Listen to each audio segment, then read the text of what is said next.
हर हर महादेव। आज मैं आपको लक्ष्मी यक्षिणी साधना के विषय में बताऊंगा, किंतु शुरू करूं उससे पहले ही मैं आपको कह देता हूं, इस साधना के लिए निसंदेह आपको मार्गदर्शन लेना जरूरी है। सिर्फ वीडियो को देख के ही किसी भी प्रकार की असमंजस या ना समझ आए और गलती ना हो उसका ध्यान आपको जरूर रखना है। ये सिर्फ एक ज्ञान के लिए है और सर्वजन हिताय, सर्व के हित के लिए है। बहुत सारी ऐसी विद्या या रहस्य है, लेकिन आज ये शायद मुझे लगा है अपने गुरु की आज्ञा से, इसलिए मैं आपके सामने प्रस्तुत करूंगा। तो ये ध्यान अवश्य रखिएगा, ऐसे ही मत मतलब कोई भी इसका प्रयोग कर लीजिएगा।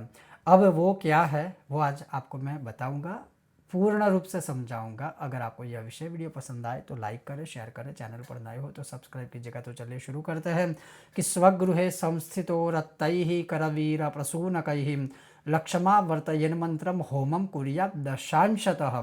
होमे कृते भवेत् सिद्धिर्लक्ष्मी नाम्नी च यक्षिणी रसायनं दिव्यं विधानं च प्रयच्छति।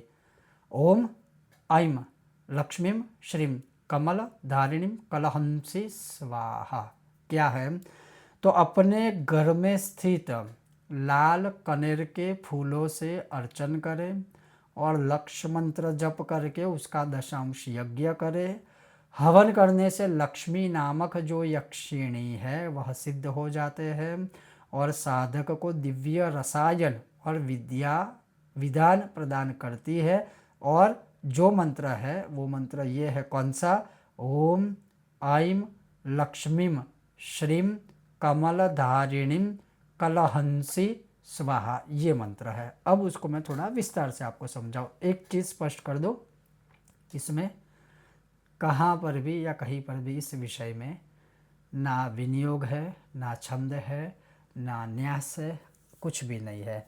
जो इसमें बताया है इसका फल वो आपको प्राप्त होगा होगा होगा। और सिर्फ संक्षिप्त में कहूँगा, ये अनुभवित प्रयोग है। अब इसमें यह है कि सबसे पहले यहाँ क्या लिखा है कि अपने घर में स्थित, अर्थात सबसे पहले तो लाल कनेर जो है वो आपको अपने ही घर के आसपास या अपने घर के आंगन में उगाना चाहिए और उसी से आपको लक्ष्मी जी का अर्चन करना है। लक्ष्मी जी का अर्चन मतलब आपके पास श्री यंत्र है या लक्ष्मी जी की मूर्ति है तो उनके ऊपर लाल कनेर के पुष्प जब तक ये अनुष्ठान चलता है तब तक आपको चढ़ाने हैं। कम से कम एक, अधिक से अधिक आपको जितने भी चढ़ाने हैं चढ़ाइए। और वो चढ़ाते समय आप सिर्फ श्रीम या तो जो मंत्र मैंने बताया और अभी आगे बताऊंगा उस मंत्र को बोलते हुए भी आप चढ़ा सकते हो। दूसरा, अब इस मंत्र का अनुष्ठान कितने कितने मंत्रों का है? लक्ष्य मंत्र, अर्थात 1,00,000 मंत्र का जो है इसका यज्ञ, इसका मंत्र जाप का विधान है। उसका फिर दशांश हवन भी करना है, दशांश यज्ञ हो जाएगा 10,000 मंत्रों का। और ऐसा करने से ही लक्ष्मी नामक यक्षिणी है वो आपने सिद्ध कर ली, सिद्ध हो जाएगी।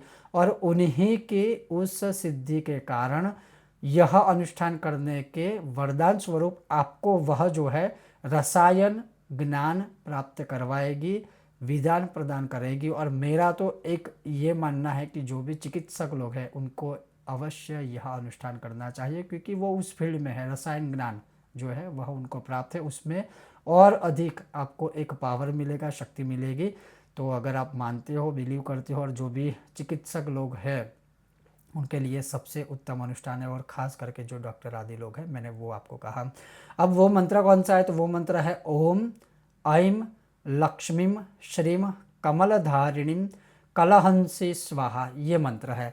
अब इस मंत्र को आप लाल चंदन की माला से या स्फटिक की माला या कमलगट्टी की माला से आप इसका मंत्र जाप कर सकते हो। अब ये लक्ष्य मंत्र, लाख मंत्र कितने दिनों में पूर्ण करना है तो वो निश्चित दिन नहीं है, वो आपके ऊपर है। आपकी एक दिन की कितने मंत्र जाप करने की कैपेसिटी है उसके अकॉर्डिंग लाख मंत्र जो है उसको डिवाइड करके फिर आप मंत्र जाप करें। हाँ, जब तक ये अनुष्ठान चलता है, जब तक आप यह कर्म करते हो, जब तक आप यह साधना करते हो, निसंदेह आपको नियमों का पालन करना ही है। ब्रह्मचर्य है, एक समय खाना, एक समय आप फलाहार कर सकते हो, या फिर जब तक अनुष्ठान चले पूर्ण रूप से आप फलाहार कीजिए। भूमि शयन करना है, सत्कर्म करने हैं और जितना हो सके क्रोध नहीं करना है, कम बोलना है। जो भी सारे अच्छे नियम है ना, वो सारे नियमों का पालन करके आप इस यक्षिणी को साधन कर सकते हो, सिद्ध कर सकते हो। और इससे आपको रसायन ज्ञान जो है, दिव्य रसायन ज्ञान है, उसका विधान प्राप्त होगा। इसीलिए यह है लक्ष्मी यक्षिणी साधना। अगर आपको यह विषय वीडियो पसंद आए तो लाइक करें, शेयर करें, चैनल पर नए हो तो सब्सक्राइब कीजिए। और पुनः कहूँगा, यह अनुष्ठान करने के लिए आप निसंदेह किसी का मार्गदर्शन जरूर लीजिएगा। अगर आप अनुष्ठान करते हैं तो चाहे तो आप किसी विद्वान ब्राह्मणों के द्वारा भी करवा सकते हो। ओम गणेश हर हर महादेव।